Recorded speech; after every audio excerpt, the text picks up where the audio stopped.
Bonsoir, donc ce soir Cap au Nord Entreprendre organise l'Agora du Business ici à l'école ADM Chance, donc c'est un grand succès, beaucoup de monde. On est content d'organiser ça effectivement avec la Chambre de commerce Marseille-Provence et également avec la Cité d'entrepreneurs. On a beaucoup de donneurs d'ordre qui ont répondu présents, qui offrent effectivement leurs possibilités, on va dire, aux entreprises. On a énormément d'entreprises qui sont présentes. C'est un bel événement. On est purement ce soir dans le business, dans le relationnel, dans la convivialité aussi, et dans le premier rôle, je dirais, de Cap au Nord Entreprendre. Donc je vous rappelle que Cap au Nord Entreprendre travaille à la fois sur cette partie business, convivialité, également sur un deuxième axe, ce sont les commissions de travail, avec donc culture, transport, emploi. Mais aussi responsabilité sociétale, et donc on vous attend nombreux sur ces commissions qui viennent de redémarrer là pour le mois d'octobre cette année.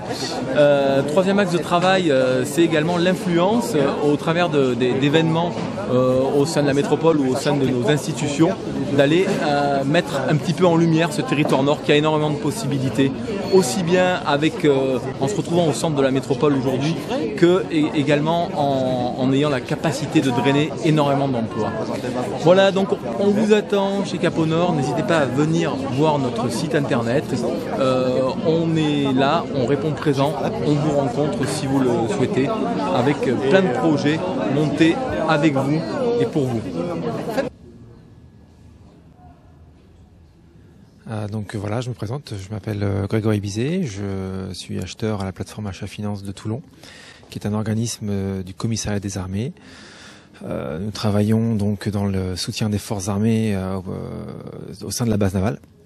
Et notre métier consiste essentiellement à soutenir les forces dans un tas de domaines en fait aussi divers que variés. Et nous participons activement à la rencontre des entreprises, notamment à travers les Agoras, que ce soit celle-ci à Marseille, mais comme d'autres sur Nîmes ou sur Toulon. Notre cœur de métier aujourd'hui s'axe essentiellement sur le soutien des forces dans le domaine du nettoyage des locaux, des espaces verts, des déchets, des fournitures pour les forces armées. Et puisque les sociétés et les entreprises ne connaissent pas toujours notre activité, nous participons aussi dans ces agoras à les inscrire sur les outils qui sont à leur disposition sur Internet, notamment la place des marchés publics, où nous inscrivons les entreprises avec une équipe qui vient en déplacement pour inscrire les entreprises directement au sein de l'Agora, en plus des rendez-vous que l'on peut avoir avec les sociétés en speed dating, qui nous permettent de prendre des contacts, de prendre des cartes de visite et d'expliquer à toutes les entreprises, les PME, les TPE, que l'accès à la commande publique est quelque chose de simple. Il ne faut pas en avoir peur, puisqu'on est à une force d'achat qui est quand même assez importante au ministère, et les entreprises sont là justement pour nous aider, et nous pour les aider aussi à travailler avec nous. Donc s'il y a juste un mot en fait pour conclure l'intervention du ministère au sein de ces agoras, c'est juste de dire aux entreprises que l'accès à la commande publique est simple. Aujourd'hui, les moyens internet existent, la place des marchés publics, achatpublic.gouv.fr est ouvert à toutes les entreprises. Les numéros de téléphone y figurent. Nous répondons au téléphone. Les moyens de paiement pour les contrats publics sont aujourd'hui très courts, avec notamment la carte achat. Donc n'hésitez pas à nous contacter. Nous sommes là pour vous aider. Bonsoir, je suis Jean-Philippe Diassia, directeur des achats du groupe Honnête. Alors Philippe Laurent, je suis donc directeur des achats d'Honnête Technologies sur tout ce qui concerne la partie nucléaire.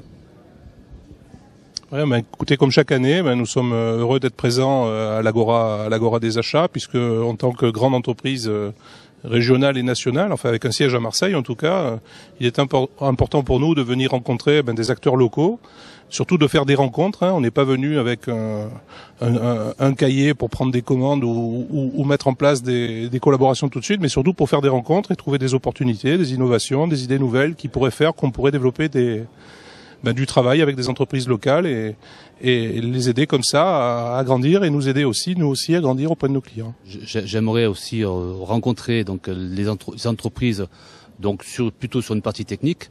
Nous travaillons sur la partie nucléaire, et donc nous attendons de la part donc des différents, prestataires ou mécaniciens, ou chaudronniers, de venir nous rencontrer pour nous proposer,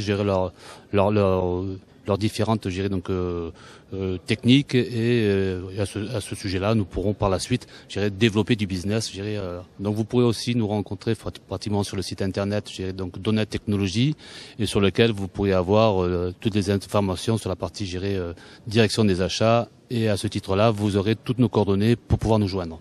Voilà. Donc à bientôt. Honnête a son siège à Marseille, donc si vous voulez nous rencontrer, appelez-nous et on conviendra d'un rendez-vous avec vous et pour voir si nous avons des capacités à travailler ensemble et à nous développer ensemble. À bientôt.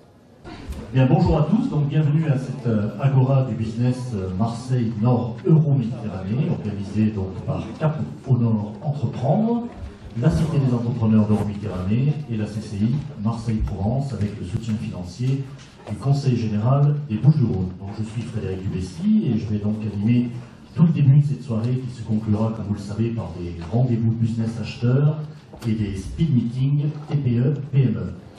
Alors avant de dialoguer avec quelques donneurs d'ordre et acheteurs pour mieux connaître leurs besoins, notamment en sous-traitance et achat, et leurs critères d'attribution des marchés, je vous propose, pour bien en comprendre les enjeux, d'entendre successivement les organisateurs de cette Agora du business, à commencer par celui qui nous accueille, Lionel Urdi, qui est donc le directeur de l'école de la seconde chance. Et je vais lui demander quel est le rôle des entreprises, justement, dans le dispositif de l'E2C. D'abord, si vous le permettez, oui, bienvenue. Très heureuse, l'école est très heureuse de vous accueillir ici dans ces locaux pour cette Agora du business. Oui, les entreprises ont un rôle très particulier dans les dispositifs École de la deuxième chance. Ici, vous êtes dans la première, pour ceux ou ceux qui ne la connaissent pas, vous êtes dans la première école de la deuxième chance de France. Il y en a aujourd'hui 110 qui fonctionnent un peu partout en France, métropolitaine et non métropolitaine. La spécificité, il y en a plusieurs, la spécificité importante dans les écoles, c'est que la mission que nous essayons de remplir ici depuis près de 17 ans ne peut pas se faire sans vous. On travaille avec des jeunes, on accueille et on suit des jeunes de 18 à 25 ans qui n'ont pas de diplôme, qui n'ont pour le plus souvent pas d'expérience professionnelle. Notre parcours, c'est un parcours qui vise à construire pour chacun d'eux 1 à 2 projets professionnels. Et l'hypothèse lourde du dispositif École de la deuxième chance tel qu'il a été testé ici, c'est que vous participez à cette construction du projet professionnel en acceptant nos stagiaires lors de périodes de stage, en les embauchant, en faisant des simulations d'entretien d'embauche. Enfin, il y a un panel partenarial très large qui fait qu'en fait, les entreprises sont au cœur du dispositif de l'école. Et encore une fois, sans elles, une école de la deuxième chance ne peut pas fonctionner. On a ici, à Marseille, plus de 2700 entreprises partenaires depuis 17 ans. Ce fonctionnement, vous allez le retrouver dans toutes les écoles de la deuxième chance de France. Après, il y a des donneurs d'ordre, et puis il y a des artisans, des TPE et des PME. Dans la salle, des donneurs d'ordre et des TPE et PME, essentiellement. Il est clair que le mode de collaboration n'est pas le même. L'essentiel de l'emploi, pour être très clair et très transparent avec vous, des stagiaires de l'école, à peu près 60% des jeunes sortent avec soit un contrat de travail, soit une formation qualifiante qui correspond au projet professionnel qu'ils ont construit ici. L'essentiel de l'emploi, ce sont des artisans, des TPE, des PME qui le font. Pour les publics avec lesquels nous travaillons. Les grandes entreprises, elles, interviennent autrement. Elles interviennent, même si je simplifie, je caricature un peu, les grandes entreprises ont embauché certains de nos stagiaires depuis 17 ans, mais quantitativement c'est très peu. On en reçoit 700, 750 par an. Plus de 6000 jeunes sont passés par l'école de la deuxième chance depuis qu'elle existe, donc les besoins en matière de recrutement sont importants, vu de notre côté, et vu du public avec lequel on travaille. La première chose que je voudrais faire, c'est remercier l'ensemble de nos partenaires, et tout d'abord donc l'école de la deuxième chance, qui effectivement, vous venez de comprendre, de voir un petit peu le développement qui en a été fait. Donc également dans nos partenaires, la Chambre de commerce qui a renouvelé effectivement, comme ils le font sur chacun des territoires, cette opération Agora du business. Également donc la Cité des entrepreneurs, notre partenaire historique sur cette Agora pour Cap au Nord Entreprendre. Et puis tous ceux qui nous ont soutenus dans cette opération, donc en l'occurrence on a la AMV, il ne faut pas en oublier, attention, on a, je reprends ma petite liste, on a qui nous ont soutenus Intermarché évidemment, Pernod, AC Papeterie, AMV, Virea et puis également Ethique. Voilà, ça ce sont nos partenaires d'ailleurs qui sont pour toutes des entreprises adhérentes de Cap au Nord et qui ont su se montrer présentes sur cette opération. Alors, qu'est-ce qu'apporte un réseau d'entreprises? Effectivement, au tissu économique du territoire nord. Ça amène d'abord une première chose, c'est de se connaître, ça amène de la convivialité et ça amène du business, c'est-à-dire qu'on peut à un moment donné s'agglomérer et travailler ensemble. C'est quand même la première chose, c'est important et c'est pour ça que la plupart d'entre vous sont là aujourd'hui.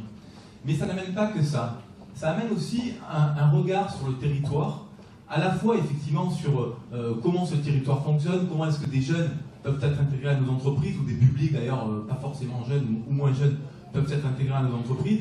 Ça amène un regard sur tout ce qui est attractivité du territoire et au bout d'un temps, en fait, ça nous amène à prendre des positions, à réfléchir et à mettre en place des actions sur le territoire. C'est-à-dire que d'observateur, dans un premier temps, on devient actif également sur un territoire. Et par exemple, Caponor Entreprendre est en train de mettre en place une action pour du transport sur le dernier kilomètre qui s'appelle Norwigo. On a également en direction des jeunes, avec l'école de la deuxième chance, récemment mis en place une action qui s'appelle la régate solidaire dans le cadre de Baticup, où on a pris des jeunes de l'école de la deuxième chance ainsi que des chefs d'entreprise pour organiser cette régate. Des opérations donc autour de la culture aussi, parce que l'attractivité du territoire est importante. On organise régulièrement des coups de faisceau sur certaines entreprises. Bientôt, on va regarder un petit peu ce qui se passe au port autonome dans le cadre de la Forme 10 ou dans le cadre de la plateforme multimodale. Sur la L2 aussi, qu'est-ce qui se fait exactement? Donc, on met des coups de projecteur là-dessus. On a aussi notre partie réflexion et action autour de commissions, transport, culture, emploi, évidemment, parce que dans nos entreprises, on a aussi besoin de recruter des bons profils, de les définir et ensuite de les former également. Le troisième axe sur lequel Caponor travaille, c'est l'influence. Dans le cadre de la métropole, par exemple, on essaie de faire valoir effectivement que ce réseau et ce territoire est fondamental dans la construction de cette métropole. Donc un rôle qui est aussi justement de permettre aux institutions de se rendre compte qu'on est effectivement acteur économique indispensable. Voilà en gros dans les grandes lignes à quoi peut servir effectivement un réseau d'entreprises.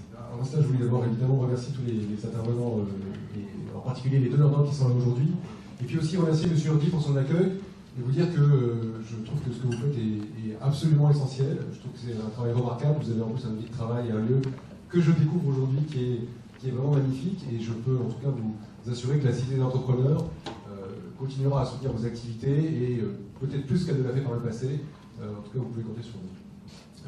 Pour nous, la Cité des entrepreneurs, cet événement est important puisqu'il matérialise un de nos rôles fondamentaux que sont pour nos adhérents de faire du business. Parce que François l'a rappelé, on a des objectifs qui se rejoignent tout à fait de ce point de vue-là en particulier. Les adhérents qui sont à Caponor et les adhérents qui sont à la Cité des entrepreneurs viennent avec une finalité tout à fait avouée finalement, qui est qu'ils ont besoin de se développer et de faire du business. Et avec une opération comme l'opération que l'on mène aujourd'hui pour la deuxième fois, puisqu'en effet nous l'avions organisée pour la première fois l'année dernière, c'était à la Villa Méditerranée, ensemble, et bien avec une opération comme celle-là, nous allons permettre aux donneurs d'ordre qui sont là aujourd'hui et aux PME que vous représentez de conclure des affaires pour le profit, pour le bénéfice de tous. Lors de l'édition 2013, nous avions eu plus de 200 participants, et à l'occasion du petit sondage qu'on avait réalisé par la suite, on a eu un taux dans lequel on peut avoir du mal à croire, mais on a confirmé que c'était la réalité, de 99% de satisfaits. Alors, bon, ça fait un petit peu vote soviétique ou autre république bananière, mais enfin, en tout cas, c'est le cas. Il y avait apparemment un adhérent qui peut-être n'avait pas trouvé son compte, les autres avaient trouvé, si ce n'est en tout cas des débouchés d'affaires immédiats, bien sûr des échanges en tout cas très, très instructifs. J'espère qu'aujourd'hui ce sera le cas. Nous avons plus de 300 inscrits. Au vu de la compacité de la salle, qui est devant moi, il n'y a peut-être pas 300 personnes, mais en tout cas, mais il y a sans doute 300 personnes, parce qu'il y a une deuxième salle derrière qui est également pleine et qui bénéficie d'un relais vidéo. Alors bonjour, deuxième salle, je ne savais pas qu'on était en duplex. Donc effectivement, c'est très impressionnant, vous êtes très nombreux à être venus aujourd'hui, et je ne doute pas que, enfin j'espère en tout cas que vous serez satisfaits. En tout cas, on a tout fait pour ça. En quelques mots, pour finir par répondre quand même à votre question, c'est gentil, oui. Qu'est-ce que va faire la Cité des entrepreneurs sur le périmètre nord? Eh bien, un petit peu la même chose qu'elle a fait sur le sud. et avec une focale particulière, parce que par certains côtés, Cap au Nord et la Cité vont apporter des services qui parfois pourront se recouvrer et pour d'autres seront complémentaires. Et donc la particularité de la Cité des entrepreneurs, c'est évidemment son lien historique avec Euroméditerranée et avec l'établissement public d'Euroméditerranée, qui est représenté ici aujourd'hui notamment par Denis Brunet, et qui est également, je crois, parmi les donneurs d'ordre. Et l'établissement public d'Euroméditerranée, évidemment, par son projet Euromed 2, s'apprête à bouleverser la topologie de ce périmètre et de ces quartiers nord. C'est quelque chose qui peut paraître un petit peu effrayant pour les entreprises qui sont installées. À l'occasion de l'événement que nous avions organisé en commun au PUS il y a quelques semaines, j'avais eu l'occasion d'échanger avec certaines entreprises résidentes, en tout cas implantées sur ce périmètre nord, et qui sont inquiets de savoir si la route qui passe devant chez eux passera toujours devant chez eux, ou si elle ne passera pas d'ailleurs au milieu de chez eux, qui sont inquiets de savoir s'ils vont pouvoir continuer à exercer leur activité dans de bonnes conditions. Et la Cité des entrepreneurs a, entre autres, pour mission d'assurer ce lien important entre ses adhérents, ou en tout cas toutes les entreprises qui le souhaitent, et l'établissement public. Donc je le dis à ceux d'entre vous qui ont des questions, des inquiétudes, n'hésitez pas à nous solliciter, n'hésitez pas à vous adresser à la Cité pour faire remonter vos questions, vos inquiétudes. Venez également participer à toutes les réunions de concertation qui sont organisées avec l'établissement public d'Euroméditerranée et au cours desquelles vous pourrez vous adresser directement aux principaux responsables de l'établissement public. Pendant la semaine prochaine, je suis là, mais j'ai une délégation.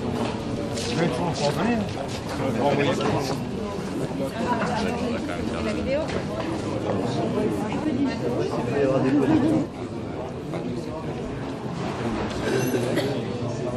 Les personnes qui ont un coupon rose sont invitées à... Merci de passer la parole à votre ami. Et donc j'essaye de... Je fais pour ceux qui ont... moi je suis directeur commercial. Et qui est spécialisé sur tout ce qui est marquage. Vous faites aussi le PC. Responsable des achats. Et le prix à carte, une collectivité.